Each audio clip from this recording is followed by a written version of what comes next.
السلام عليكم ورحمة الله وبركاته. بسم الله الرحمن الرحيم. الحمد لله رب العالمين، والصلاة والسلام على أسعد خلقه وخاتم رسله محمد صلى الله عليه وآله، ورضي الله عن المهاجرين والأنصار ومن تبعهم بإحسان إلى يوم الدين. ثم أما بعد.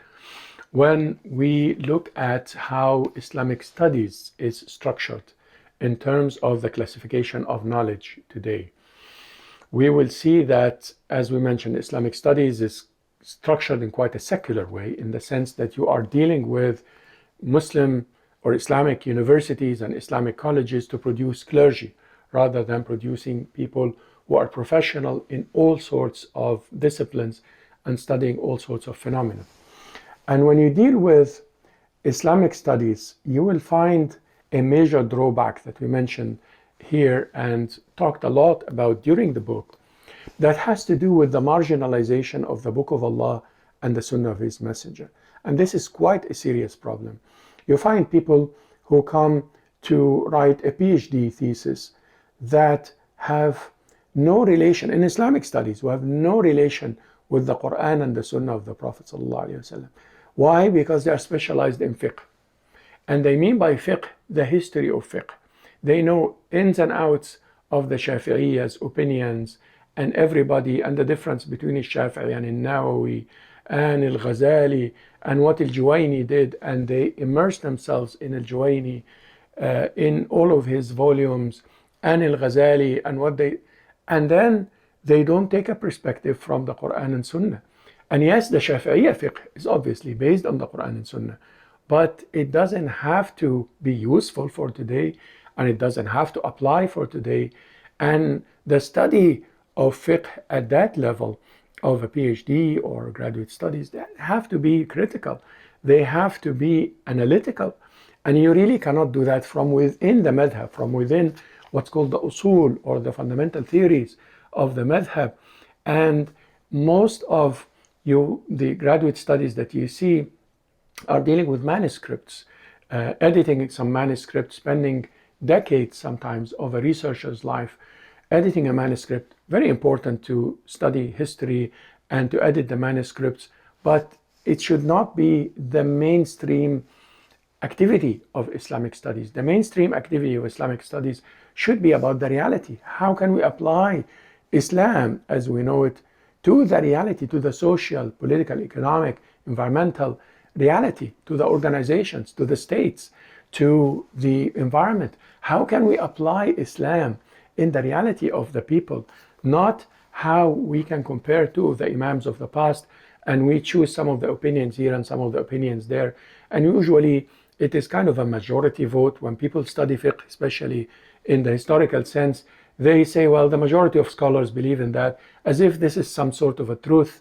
If you have 3 out of 4 schools that they choose, or 7 out of 9, or 6 out of 9 of the schools that we have historically, and they don't analyze how these schools actually came to being and became popularized through the court systems that had very political history and a background of the scholars and their popularity and their tribes. And like this is not part of most of the graduate studies in fiqh.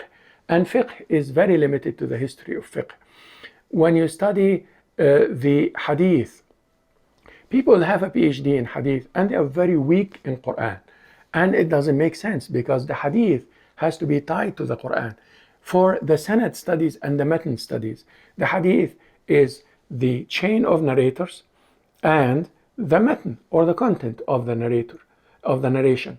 The matan has to be compatible with the Quran. The matan studies of hadith are weak in general, and scholars are not allowed to critique some of the matan, even though the companions critiqued the matan of each other, and they said, no, this is not exactly like that. Perhaps you didn't see the hadith from the right angle, you are narrating the wrong thing.